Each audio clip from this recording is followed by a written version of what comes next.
I reported the safety violations at my warehouse job. They fired me within the week. I worked the night shift at Pinnacle Distribution's Building C, a warehouse the size of a football field, stacked 30 feet high with pallets of consumer goods.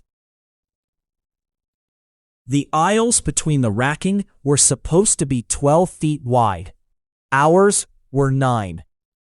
Someone had added extra racking during a holiday expansion and never pulled it back out.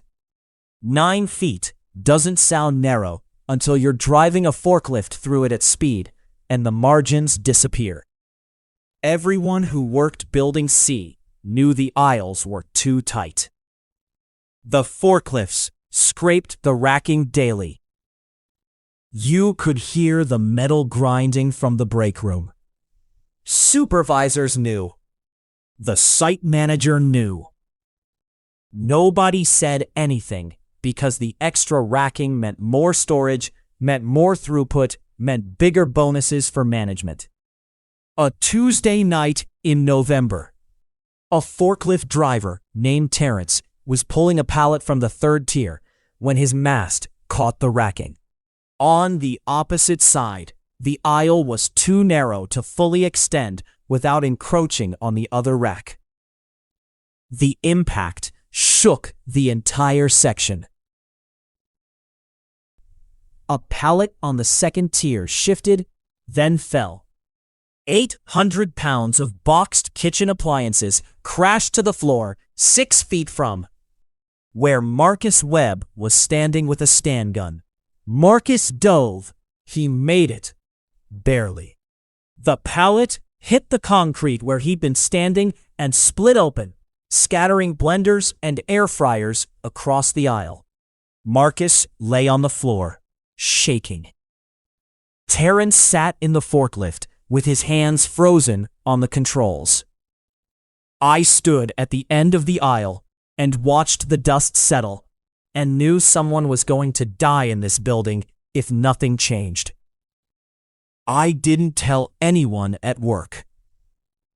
I went home after my shift, sat at my kitchen table, and filed the complaint online through OSHA's website. I described the aisle widths, the near miss, the daily scraping, and the fact that management was aware. I included the building address, my shift times, and my name. The form asked if I wanted to remain anonymous. I checked no. If I was going to do this, I was going to own it. I thought that was the brave choice.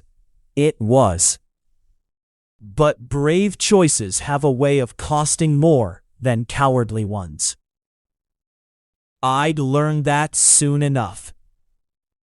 Monday through Thursday of that week were normal. Friday, my supervisor pulled me into the site manager's office. There were 2 people from HR on a speakerphone. They told me I was being terminated for excessive unexcused absences. Specifically, 3 late arrivals over the past 90 days that constituted a pattern of attendance violations under company policy. I'd been late once in 3 months. Once. 7 minutes. Because of a traffic accident on the highway.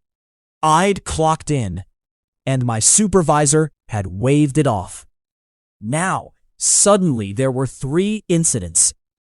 I asked to see the documentation. They said it would be mailed to me. I asked if this had anything to do with the OSHA report. The room went very quiet. The HR voice on the phone said, "This is strictly an attendance matter," in a tone that meant the conversation was over.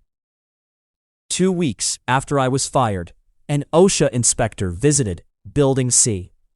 He measured the aisles. He photographed the scrape marks. He interviewed workers. His report confirmed what everyone already knew. The aisles were 3 feet below the minimum required width for the type of forklifts in use. Pinnacle was cited and fined $18,000. They had 30 days to widen the aisles or face additional penalties. I read the report from my apartment, where I was now spending my days sending out resumes and watching my savings drain. The violations I reported were real. The danger was real. OSHA agreed. And I was the one without a job. My attorney, James Okonkwo, specialized in employment law. He was honest from the start. He said the timeline was suspicious.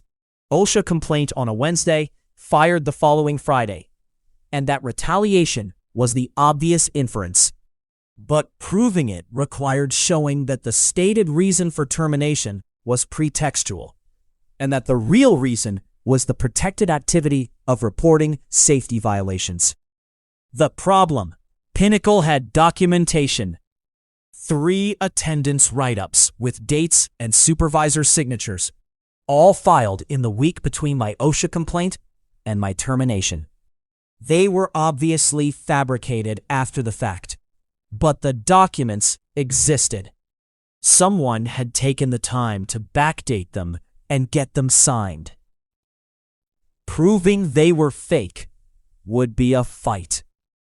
Pinnacle legal team, a corporate firm with deep pockets, did what deep pockets do. They delayed. Motion to dismiss. Motion to compel arbitration. Appeal of the arbitration ruling. Motion for summary judgment. Each one took months. Each one required James to respond, research, argue. He was working on contingency, which meant every hour was money he might never see. I spent 3 years waiting while my case crawled through the system. I got another warehouse job after 6 months. Less pay, longer commute, but I needed the income. Every few months, I'd get a call from James with an update that amounted to still waiting, still fighting, still going. James had found a former Pinnacle supervisor who was willing to say, off the record, that the attendance write-ups were backdated and that the site manager had explicitly said, "Get rid of the OSHA TID," after learning about the complaint. It was the smoking gun.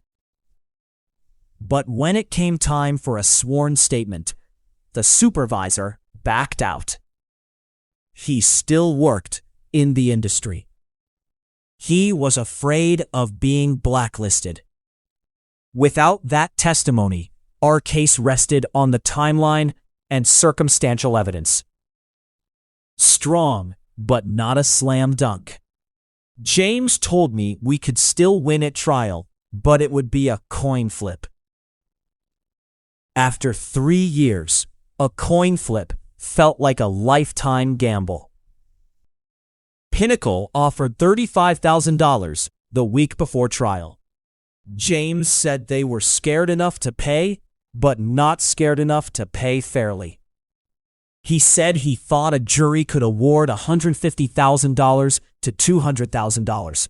But there was the coin flip, the missing witness, the backdated documents that we couldn't definitively prove were fake without someone on the inside saying so. I took the $35,000. After James's contingency and 3 years of expenses, I got $21,000. For 3 years of my life. For doing the right thing. For reporting a safety hazard that OSHA confirmed was real. $21,000 and a reference that said not eligible for rehire. Marcus Webb, the guy who almost got crushed by the pallet, still works at Pinnacle. He told me the aisles are wider now. So at least there's that. For more stories like this one, visit suedfor.com.